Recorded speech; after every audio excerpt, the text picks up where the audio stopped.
Queen ShanShan of A Broadcast Podcast, and I have the ultimate pleasure of interviewing the Buzz Siler. Hi, Buzz. How are you? Shannon, I'm excellent. I'm so happy you're here. Thank you for having me in your gorgeous home, which we'll be taking some video and pictures of. So don't sue me, right? We wanted to come here. I met you 3 or 4 months ago, maybe 6 months ago, through my friend Liz, who lives here in Temecula. And she introduced me to you, and I was just enthralled on you. And you built this gorgeous home, which we will definitely visit and take some pictures of this custom-made home with you and your wife, Sandi. We're lucky. We moved down from Portland, Oregon a couple years ago and fell in love with Temecula Valley. Really? Well, we're going to get into that. We're going to see why you moved from Portland, Oregon to this. It's a hot region down here, especially now in the summertime. This is wine country. And you built and own your new gallery here in Temecula, your art gallery. So we're going to get into that, right? So let's talk about your upbringing real quick. Buzz Siler, where does the name Buzz come from, by the way? Well, actually, I was a junior. My dad's name was Lawrence, and so they named me Lawrence as well. But when my brother was born, they had already been calling me the boss in the family because I was the firstborn. Right. And my brother couldn't say boss. So he slurred it into Buzz, and from there it kind of grew into a nickname from my brother. So I tried to get rid of it when I got to college. Couldn't stand being called Larry, and so, Lawrence, Larry, Lairs. Yeah. So I just said, okay, I'm going to be a Buzz the rest of my life. Okay. Oh, you got it. Fortunately, Buzz Lightyear came out, and it made it a lot better for me. That's right, right? Toy Story, tell Disney we said hi. Okay. Right. And so you are raised in an Army or military setting, Navy. correct? Navy. Yep. So you're an Army brat, or, we call Navy them Army brat. Navy Yep. brat. Yep. And you traveled all over the place, right? Every 2 years or so, my dad would get transferred to some other place, whether it be Oakland, California, or Kodiak, Alaska, or Memphis, Tennessee, just everywhere. Texas, Beeville, Texas. A lot of places where you wouldn't expect there to be a Navy base, and it would either be a small one or a big one. Right. But I love traveling. It taught me how to lose friends and how to gain friends quickly. Yes, it does, doesn't it? Mm-hmm. So cut to your high school and college years. You went to, what college you went to? Very esteemed university. Well, I had gone to high school in Portland when my dad retired from the Navy. Got it. And when I got out of Portland, I got a scholarship to go to Carnegie Tech in Pittsburgh, Pennsylvania. And between you and me, I jumped at it because I just wanted to get out of the house and be away from, my parents and just get out on my own. Mm-hmm. So I took that scholarship and moved to Pittsburgh for my first freshman year. Was it a full ride or a partial scholarship? It was just a partial. And study in what? What was the major? It was a Bachelor of Science degree that I was going for in graphics. And so that was the problem. I'm not a science guy. I'm more on the arts end of things. It was in graphics, and I thought, okay, well, I can manipulate that. But the fact of the matter is, because it was a science degree, I had to take math and all of the other sciences. I'm horrible in math. You and me both. Horrible. So I basically flunked out, and it was half because I didn't have the smarts to carry on a math major. Did you like college, Buzz? Actually, I didn't. It was a struggle for me. The only thing that I liked about it was meeting other people my age and being able to talk about anything. Mm-hmm. That's something that we lose, I think, when we get out of college, is the ability to be with our peers a lot. And everything in college was accepted. That's true. So a lot of people discover themselves personally, mentally, emotionally, sexually in college. Absolutely. And speaking of sexually, one of the things that motivated me as a musician was the fact that it attracted women. Sure did. Yeah, and a guy playing guitar, absolutely. It was the best. The best. Yeah. So So it was a good experience from that standpoint, and I think that's why I gravitated to, having a band, doing the DJ stuff, and that type of thing. You DJ'd in college? When I was at Carnegie Tech in Pittsburgh. What kind of music did you DJ? It was pop music. That's pop when music. the Beatles were doing, their 1968, 69, that era. Martha and the Vandellas, those were the bands that were popular then. Couldn't wait for the next Beatles album to come out. Of course. And it was an exciting time for musicians because the Beatles made it exciting. So it was I loved that aspect of college. I was lucky to do the DJ work. Did you finish college? No. I actually went 4 years, Uh-huh. but at the end of the 4 years, I didn't have enough credits to graduate. Okay. And that's, At Carnegie Tech. well, actually, I went to Carnegie Tech for the first year, and then I had to transfer to University of Oregon because I was flunking out of Carnegie Tech. Right. So then I went the next 3 years to University of Oregon, and by the end of that time, things were happening so well for me in music because I had a band. We were writing music. We had some albums that were popular. We got a gig as the opening act for the Beach Boys, and then we had a recording contract with Pat Boone, who had a music company called Kugamuga. Let's go back. Wait a minute. Right. You got the Beach Boys that recognized your band, which was called, what, X25, right? At that point, we were called X25. Why did you name your band X25?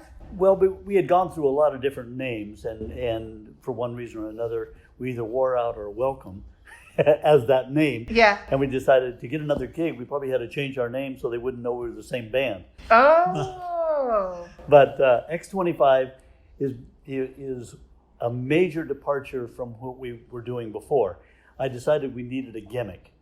And so X25 meant we were an experimental 2-bit band. Got it. 2-bit, 25 cents. 25 cents. And so I designed some very Star Trek-ish looking costumes for us to wear. They were all white with black trim, mandarin collar, very military looking. But at the same time, we were wearing white tights and ballet shoes. And we used black lights to flash them off and on so that we would look like we would appear and disappear on stage instantly. That's awesome. It was fun.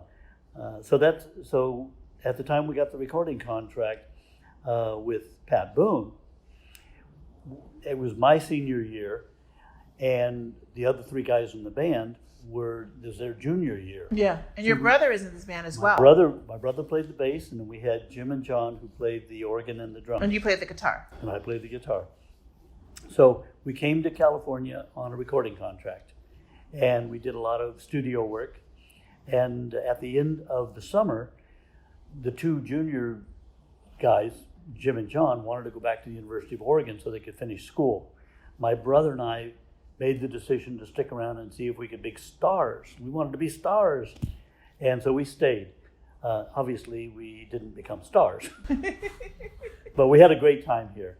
And it led to a record album, and it led to some really great times in playing the whole Southern California area, all the way from Laguna Beach to Palm Springs, a little bit of San Diego, and we would fly out to Chicago somewhere to do somebody's bar mitzvah or something. Fantastic. It was fun. It was fun.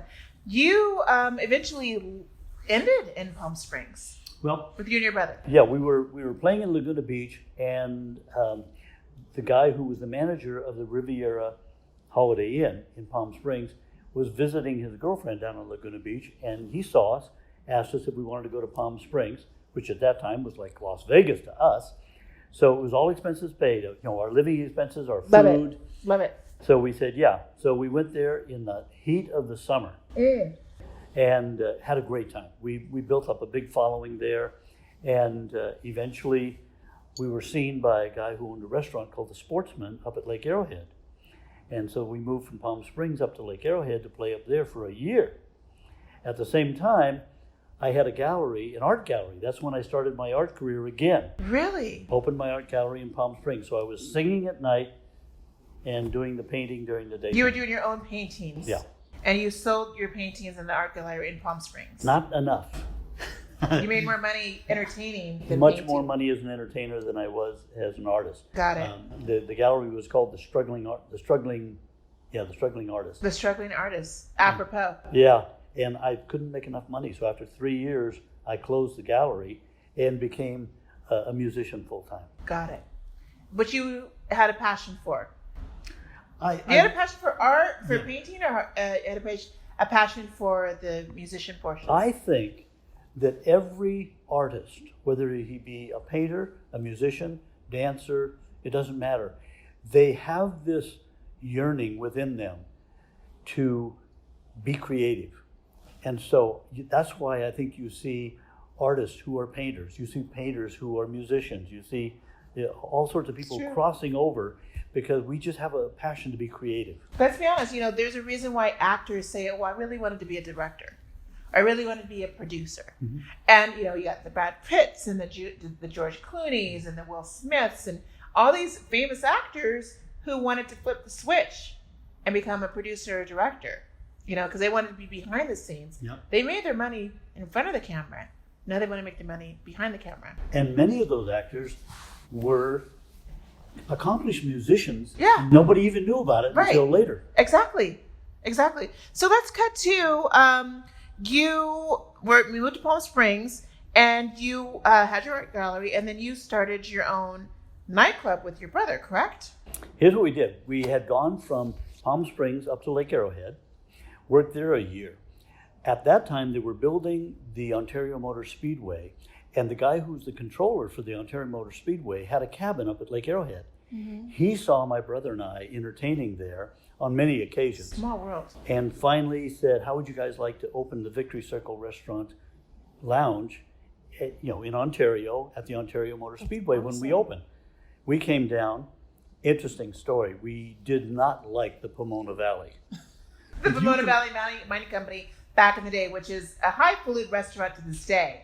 People go to brunch, they love the Pomona Valley Mining Company. If you guys are from the IE, you guys know this restaurant. Very famous restaurant for their brunches. Yep. You didn't like it at that time. It was too dry. If you compare Lake Arrowhead with all the pine trees and the lake and everything like that, it was more like Oregon. And so we really didn't want to go down to the Pomona Valley after seeing how dry it was.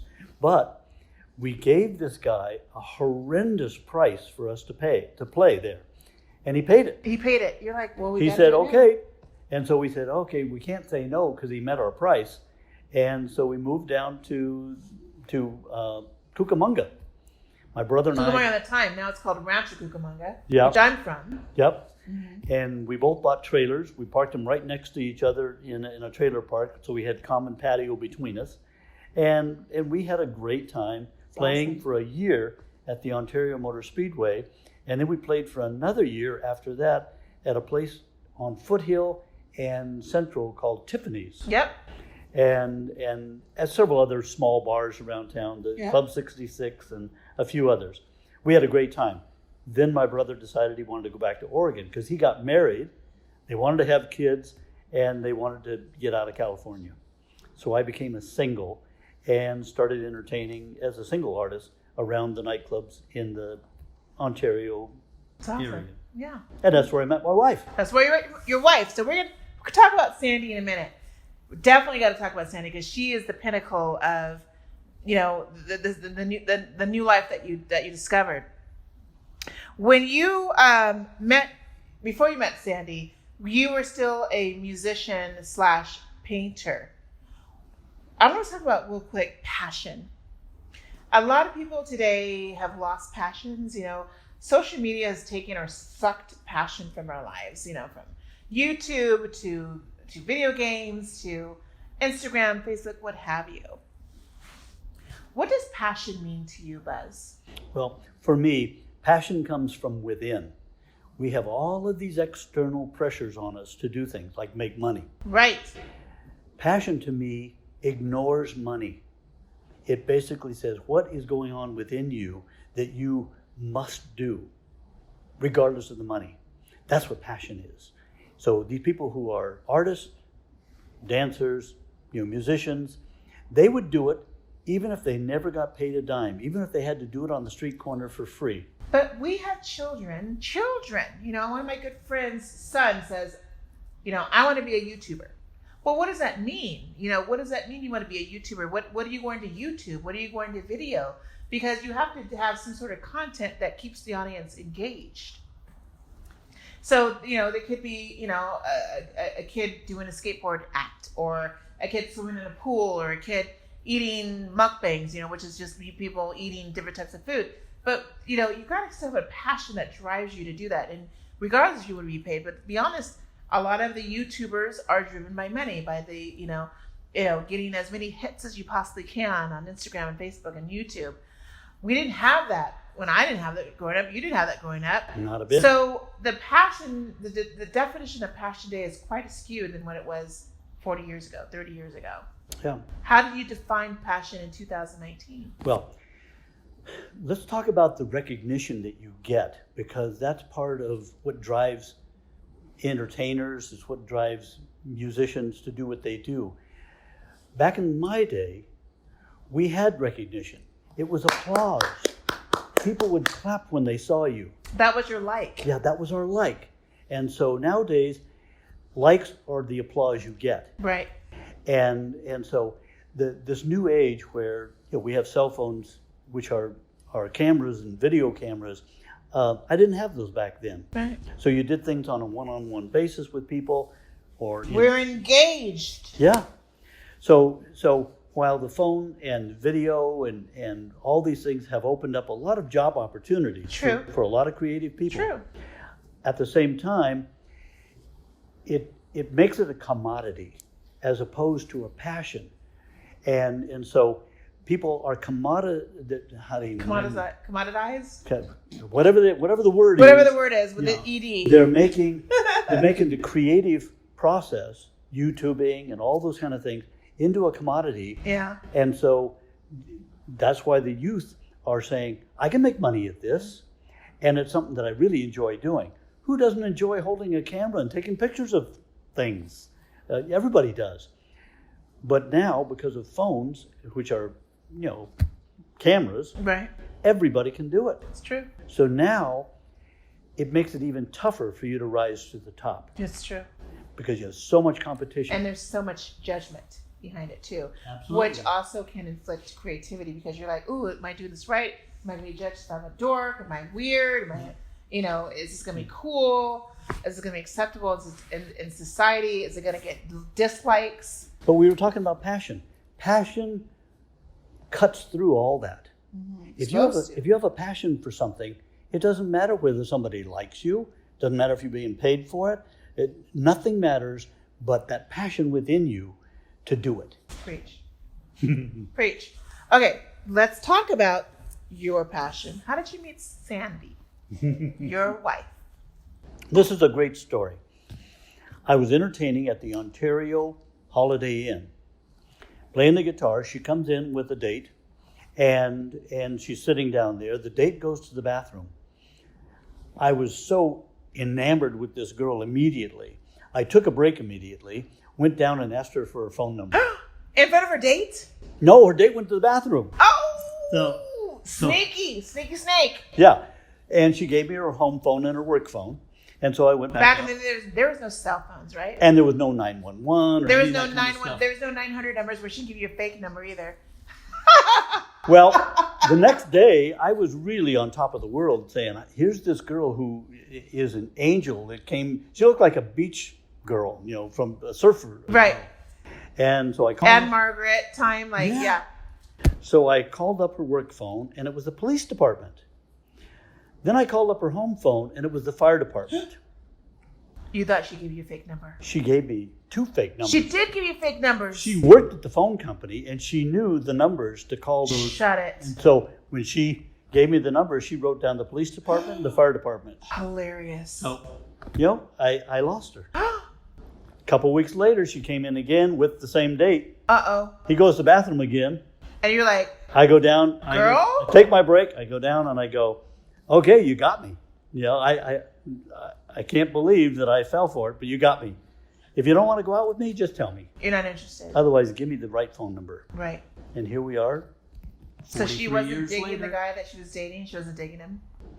She doesn't even call him a date. It was a friend. It was a friend. Yeah. Okay. But Okay. anyway, so she gave me the right phone number. All And the rest is history. And the rest is history. So you took her on a date. You guys fell in love. You have 4 children. 4 daughters. 4 daughters. She already had a daughter when I married her, and we had 3 more. Okay. So we had all daughters. Got it. And then I said, cut that off. And- Because you're going to have a softball team after that, right? Yeah, yeah. Oh, my goodness. But that's how I met Sandi. Okay. And Sandi is an artist as well. So She was a painter, drawer? What is she does painting. Okay. Yeah. But the best part about it is when I married Sandi, I gave her my checkbook and I said, I'm not good at this. You remember the math? Money managing? Couldn't do anything. And she was really good at it. And so I said, I'll make the money, you work it out to where we can pay our bills. And she did. So it was a great combination. It still is. If you ask me how much our heating bill is, I have not a clue. You know what? We're going to take a break. This is a great time to take a break real quick. And we're going to get into how you really made some good money, because you are an inventor, you are an entrepreneur, you are an artist, you are a musician, and you're a husband. We're going to talk about how you juggled all 5 compartments, which is insane. If you live long enough, you can put them all together. So we're going to take a break real quick, and we're going to get in that. We're going to take a break, and let's get into more of Buzz Siler. We have his beautiful wife, Sandi. Hi, Sandi. Hi. How are you? I'm good. Are we excited? I'm totally excited. Yes. And you guys built this amazing home, this custom-made home in Temecula? Yeah. Yes, you did. I mean, look at, this is Buzz's art, their pool. This is our working table for today. We got Devin. Hey, Devin. Hey. And we're going to be filming out here by his pool today. Our cars, that's his workstation over here. These are the actual arts from Buzz Siler's. His studio, his gallery. We're going to talk about this.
Buzz, you are creative, you're talented, you're ingenious, in my opinion.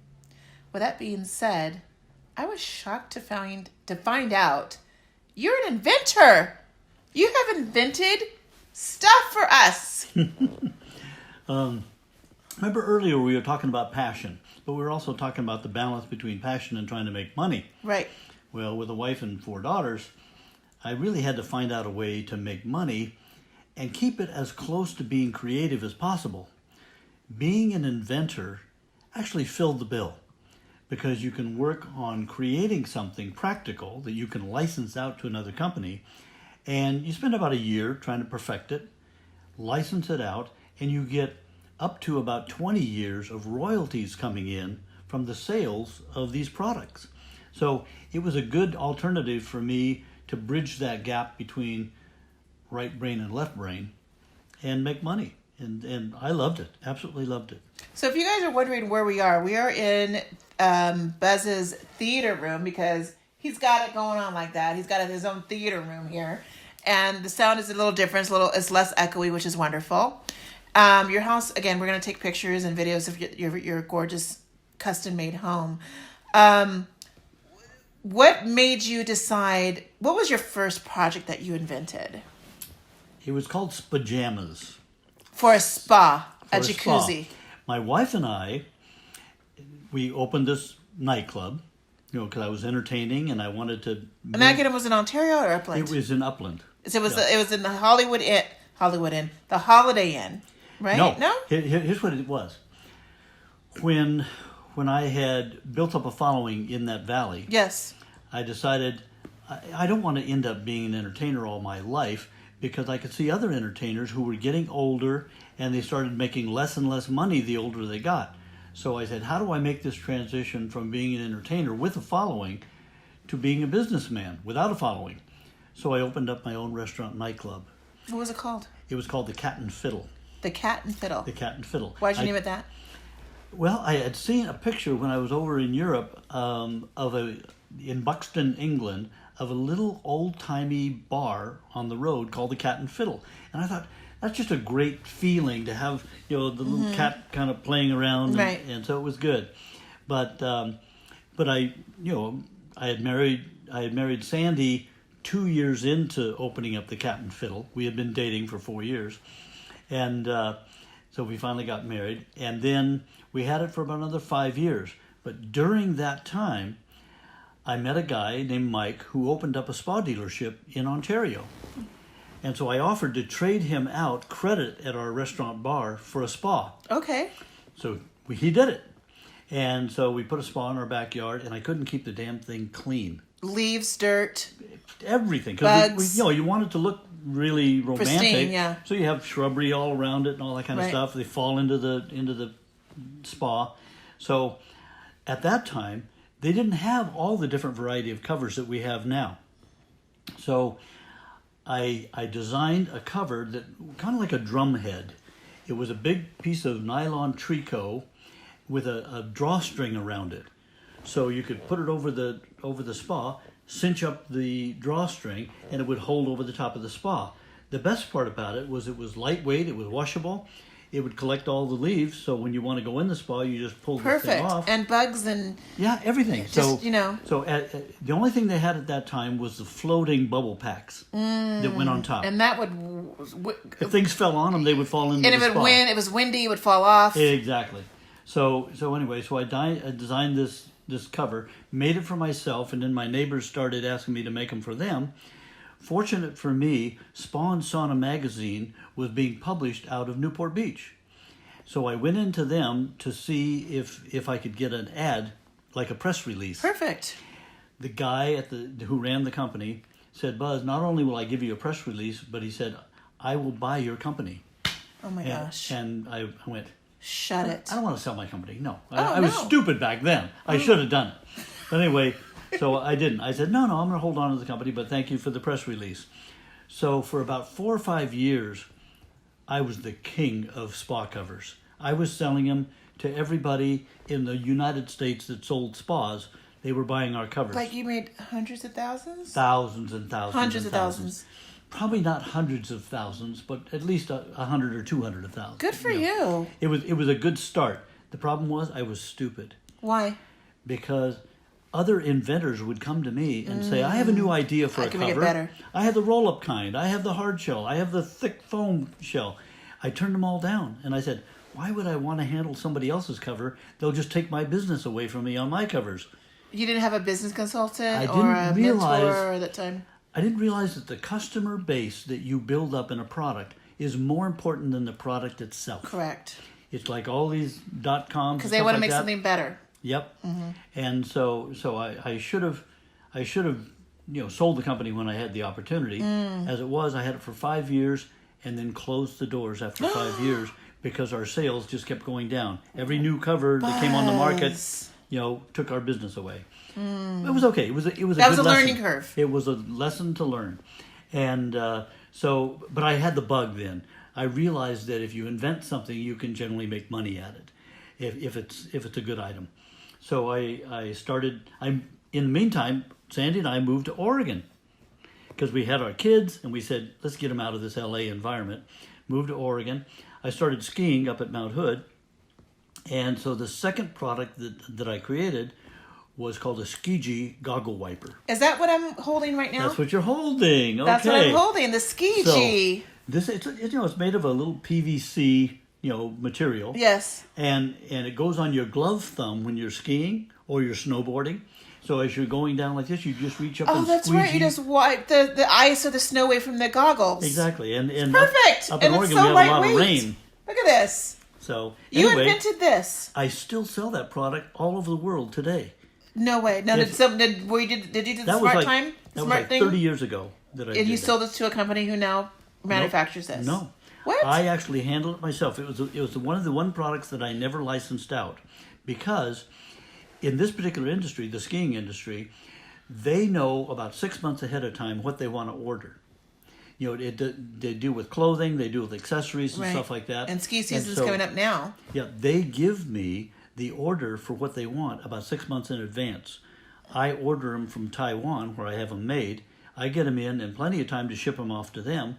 And so it only takes me about a week out of the year to do this product. Where do you go? You go to Taiwan to do it? Taiwan, yep. No way. And you get the colors, you get the design taken care of. They manufacture them in Taiwan. Here's typically how the formula works for everybody to make a profit. We make them for 12 cents. No way. We sell them to the distributors for 65 cents. Okay. They sell them to the ski shops for about $1.25. Okay. The ski shop sells them to the customers for anywhere between $2.50 and $3. Everybody makes a good profit margin. So the consumer's paying $3 for a 12-cent item.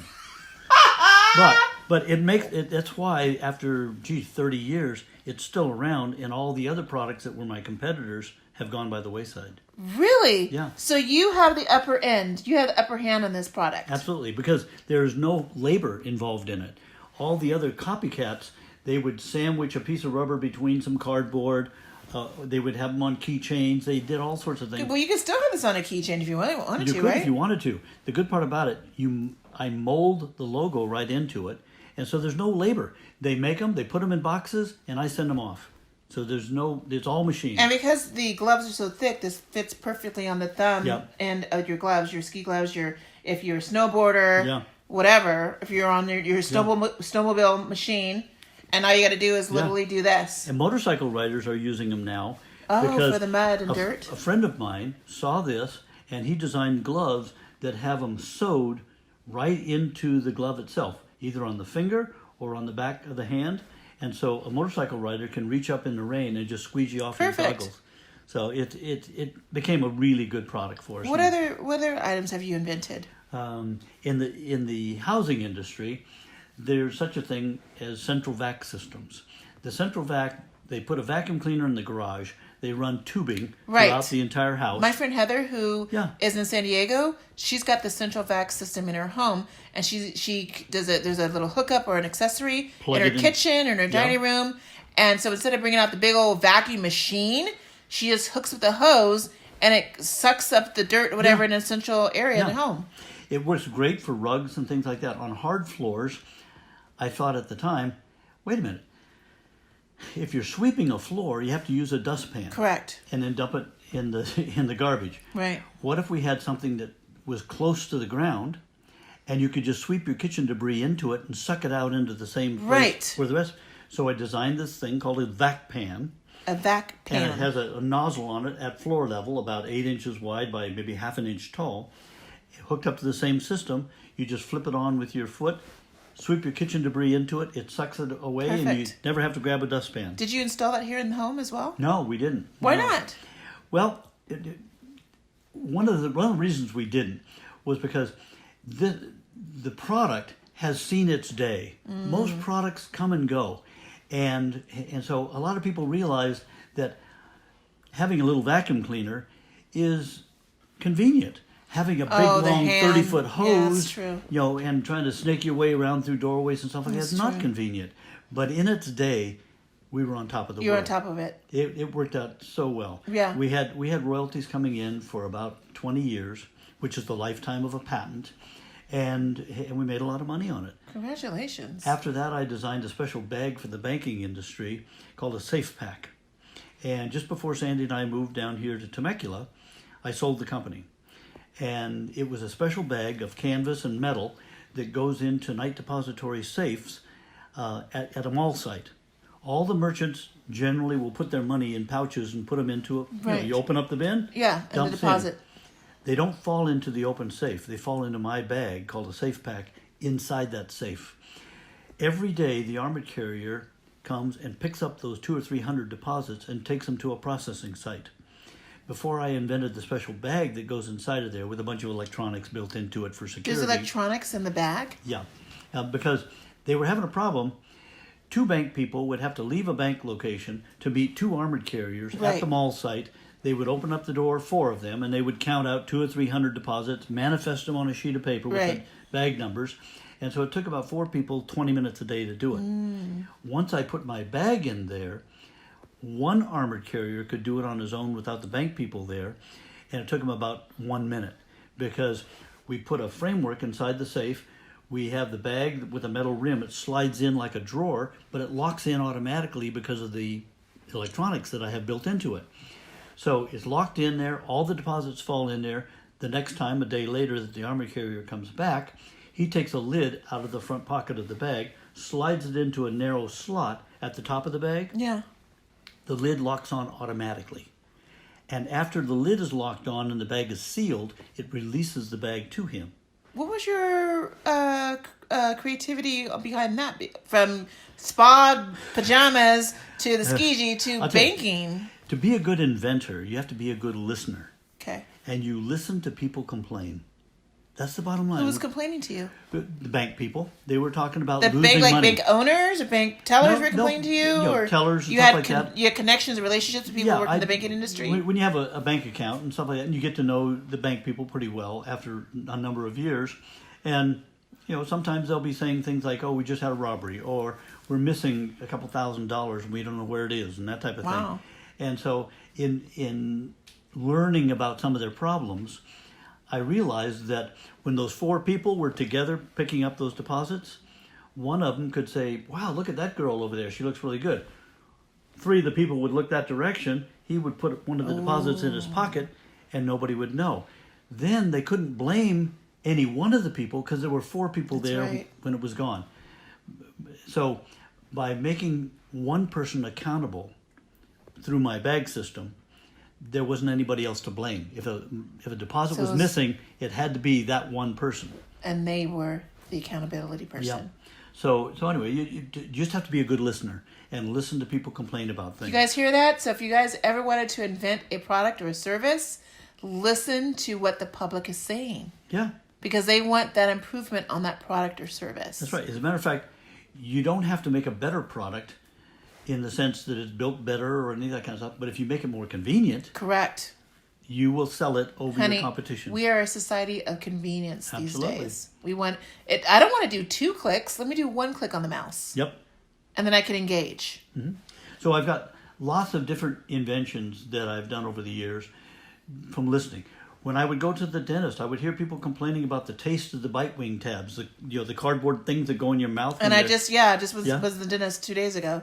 So I invented a spray called Flavor Mist. And it came in 4 different flavors. And the dentist would spray a little bit of a flavor like bubble gum or something like that for kids. Or mint or something. Or mint. We had spearmint, bubble gum, chocolate, and raspberry. And so they would spray it on the bite wing tab or any other thing they were putting in your mouth, like the impression tray and things like that. Right. Kids would put it in the kid's mouth, and it was a more pleasant experience. Right. So that was Flavor Mist. Oh.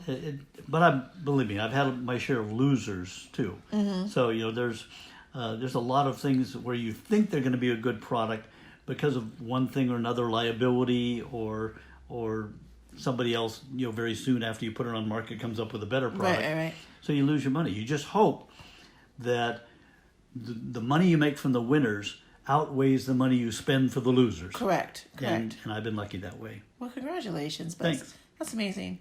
Let's tail in it back to the creative side, the other side. I mean, obviously you've been creative and from musician, inventor, from painter, musician to inventor. Now we're going to go circle back to painter. Let's go back to your wife. Your wife was also an artist as well, or is an artist. She is an artist now. At the time that we were in Lake Oswego, Oregon, I built a painting studio, and she became more prolific as an artist.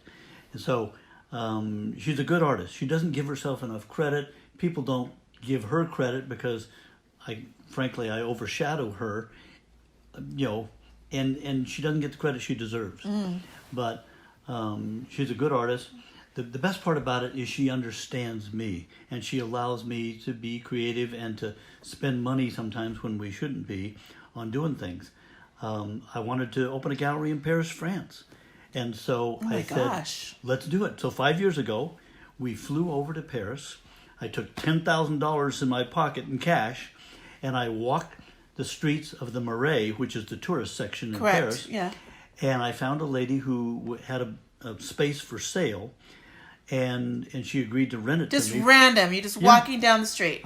Just walking down the street, looking at the phone numbers on the signs for sale, for rent, whatever. Okay. Called her up, and I said, I need to rent a space for 3 months. And so she agreed to rent it to me. And so it was during tourist season in the summer. So I rented it for 3 months. We sold a ton of art.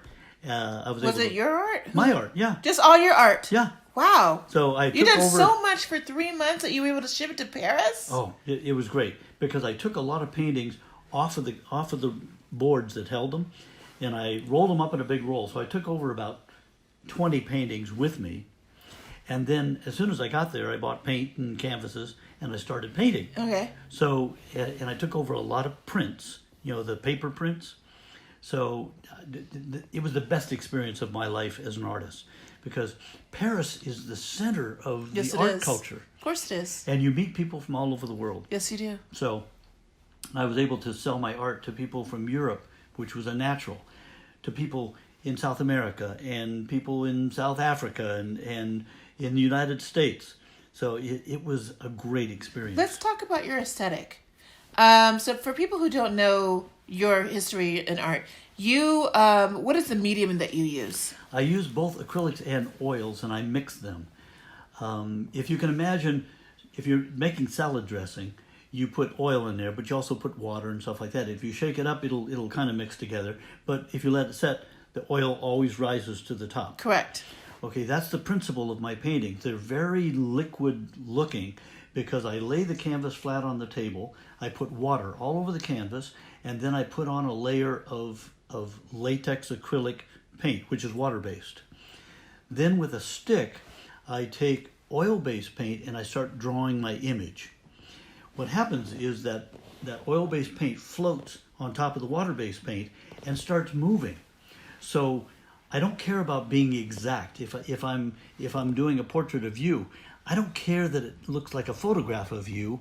I want to try to get your character, and it's okay with me if something a little odd going off this direction. Well, honey, I wouldn't mind being you're a next muse. You got to get naked. Oh, I'm not getting naked. H-E double hockey sticks. No. But we can do them with me in the wig and a nice, amazing caftan or something like that. Speaking of that, most of your paintings are of women. You remember we talked a little earlier about being a musician because it attracted women? Yes. Being an artist who paints women also attracts women. Of course it does. And it's one of these things that I have come to love every single woman that I've seen. When I see a woman for the first time, as an artist, I look for what is special about that woman. It may only be eyelashes that are nice and long on an otherwise unattractive Plain face. Jane woman. Or it may be the way she dresses. It may be the way she curls her hair or the way she parts it. Maybe the color of her eyes or the shape of her lips. But there is something beautiful about every woman in this world. What would you paint of me? Oh, let me tell you. First of all, that hair. Okay. Remember, I have 18 of these at home. I know. But the very first day I met you, it blew me away. Okay. I don't know which one. I don't know which piece I was wearing when I met you. I don't remember either, but it was full and big. It was full and big. And you know, I don't deal with full hair very often. So anyway, but you have the best color eyes too. Thank you. If somebody gets close to you, I told my wife, and it's true for you too. My wife has cow eyes. If you get up really close to a cow, cows have the most beautiful eyes. They do.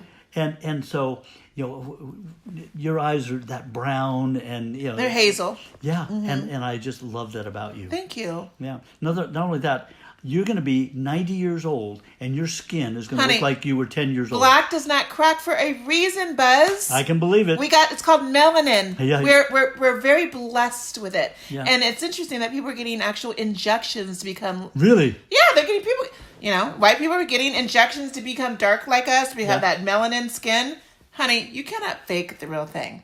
No, it is We're beautiful. genuine. Preach, work. Yeah. Absolutely. You see my mother. My mother's 79, and she still looks... She still looks like she's in her 40s. That's and she's great. got the gray hair. She's got the salt and pepper. Yeah. My dad looks great. He turns 80 next month. Gee. So honey, we're blessed. Trust. But and speaking of guys, it's not that I only paint women.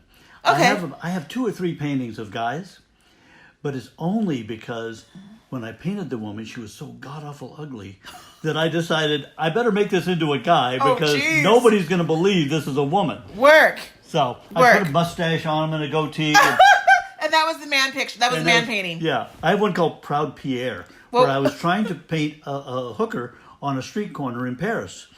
And she just looked so manly that I eventually put a mustache and goatee on her and made her into a man.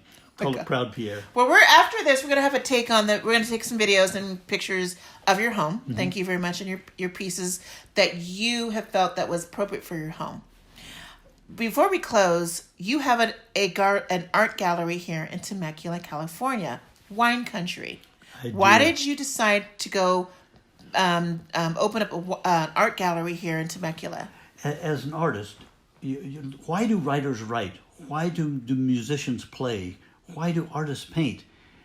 We want to communicate. That's our way of communicating with the public. I could sit in my garage and I could paint all day long and be a happy camper as far as the art is concerned. But I want to communicate to the public. The only way that I really can do that is by having an art gallery. Okay. So it's why I had an art gallery in Portland, Paris, France, New York, and now here in Temecula. You have one in New York too? Yeah, in Hudson, New York, which is it's a vacation spot up the Hudson River, about a 2-hour train ride from New York City. And so the year after I did Paris, France, I spent 3 months with Sandi, and we opened up an art gallery in New York. All of the New Yorkers, when the leaves are changing, they take the weekend off and they go up to Hudson. Correct. And so a good friend of mine who was an illustrator, she says, don't open in Manhattan. She says, you're going to get a closet for $5,000 a month. Mm-hmm. So I went to Hudson. I rented a 3,000 square foot gallery. Wow. And had it for 3 months, all the way from the leaves being green, clear to being reds and browns and yellows. So like from August, browns. September, October? Exactly. And it was phenomenal. I had never seen such colors in my life.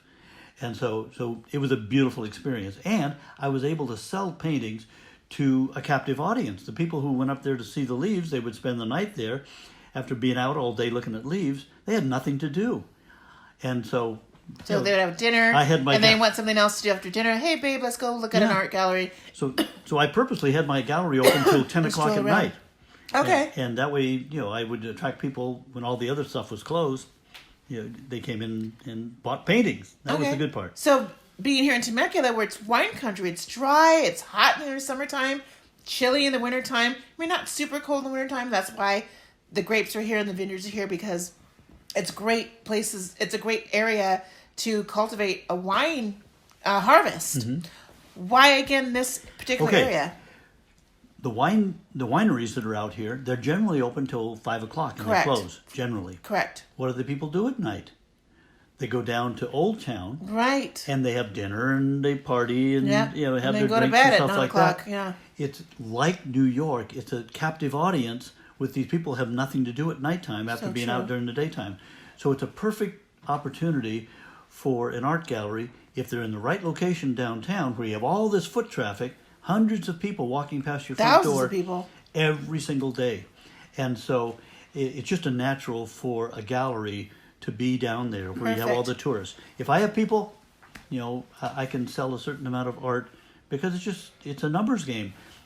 100 people look at my paintings, one will love something enough to buy it.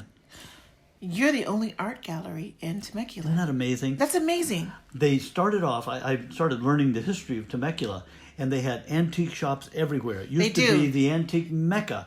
nooks and crannies. Yep, everywhere. You know. And so then, as the bars and restaurants and the wineries all started growing in popularity, the antique stores started moving across the city, from across the Swale, that river that goes right next to the city. They moved to the other side. But little by little, the price of space in Old Town became too expensive for the antique shops. Of course. Not too expensive for a restaurant or a bar.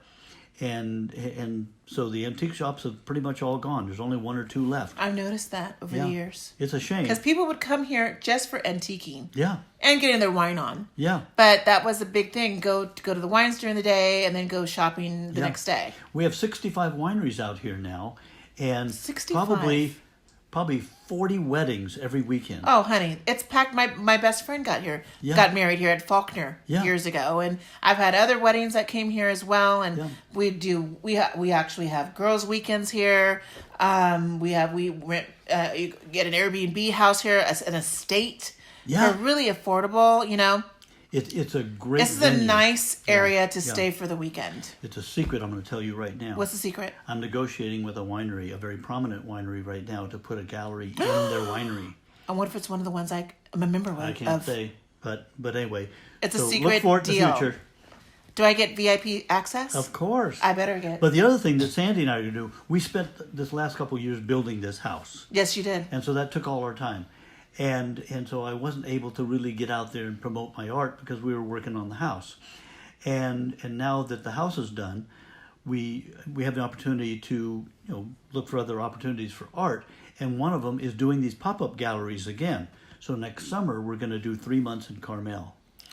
Carmel is a great art town. Yes, it is. And so we'll spend next summer in Carmel. I'll be there. I'll visit because I love Carmel. I love Monterey. We do too. I love it. It's gorgeous. Carmel has a whole bunch of art galleries already. Hyperloop. Yep. And then, of all places, this sounds crazy, but somebody recommended when I was in Paris that I do a pop-up gallery in Dubai. And I said, wait a minute. Why? I paint a lot of women. I paint a lot of nudes and things like that. Yeah, very conservative country. And they said, Buzz, we have just as many nudes painting in our home as you do, but they're all hidden in the bedroom, so you don't see them when you get in the living room and stuff like that. But he said, the people in the Middle East, they love naked women just as much as you do. And all right, work. So anyway. All right, that's going to be a trip. That's going to be also expensed on A Broad Productions account. You hear that, tax? You hear my tax lady? That's Make good. sure that's a business expense. It gives us the opportunity now that we're out of Portland and here in a resort area, right, to be able to be here during the on time here, to go away during the summer when the summers are hot here. Yeah, it is. But the summers are perfect in Carmel. They sure and are. There are places in the world where summers are a great place to be. Buzz, I want to take this time out to say thank you so much. I really appreciate this. Thank you so much. It's been my pleasure. Look, this is, as best I can say it, a mutual admiration society. From the moment that I met you, I was impressed with how easy you are to be with, how comfortable you make a guest feel when you're talking with them. It's like being a family member and just talking about old times. It's good. But you are an amazing woman. You do a lot of things. I do. And I'm amazed that you do this. This is part of your passion, I think. It is. This is my passion. Yeah. We spoke briefly about passion, and my passion has always been about travel, food, beauty, and culture. It's how I was raised. I was raised, Rancho Cucamonga, this podunk town, an hour away from Los Angeles. And where did I get this passion? My mother, my father, my brother, but also my friends, and just the love of seeing the world and talking to people. I've always been engaged in learning what makes people tick, what makes people talk. Why do they end up this particular time in their life, and how are they working with that? And I always mirror it to myself. I'm 47 years old. I'm still growing. I'm, if you want to consider me middle-aged, I'm middle-aged now. But I have a lot more to see in this world. I have a lot more to experience. And I don't want to experience it in my home only. I want to go to Dubai. I want to go to Paris, which I've had experience in Paris, which is phenomenal. I want to go to countries that I've never been to. I want to talk to, that particular person in that corner and see why is she doing this or why is he doing this, and talk to their families and eat their food and, taste their spice of life. And I know that there's a lot of people who just want to watch me. And congratulations. Thank you for watching me and listening to my voice. I just started this. I just started this road. So I'm so grateful that Liz introduced me to you and your wife. And we have Devin here who's been behind the scenes. Thank you, Devin, who has been my cameraman for tonight's show. I really appreciate that. But I am eternally grateful for you. We're going to take some pictures and some videos of your home now and let people see the true essence of Buzz Siler. And I just want to say thank you. Just immediate, internal gratefulness. It's my pleasure. And I want you to know, as I listen to you talk about the things that you have done, you're 47 now? When you get to be, I'm 73. You look amazing. When you get to be older, these are the things you will look back on and go, those were the most valuable things I did for myself in my life. Thank you. And so I'm so proud of you. Thank you. And thank you all for tuning into A Broadcast Podcast, A Broad Productions. This is our first audio and video podcast. We hope you like it. Please sound off in the comments below. Let us know what you want to see in the future, because we're going to have more shows like this. We're going to have more productions like this. So the only make myself better is to let me know what I need to work on, what you want to hear, what you want to see. And we're going to take this show to a whole different level, honey. Oprah Winfrey don't have anything on me, honey. Wendy Williams, who? Watch out, world. We are here. And thank you for listening to Abroad.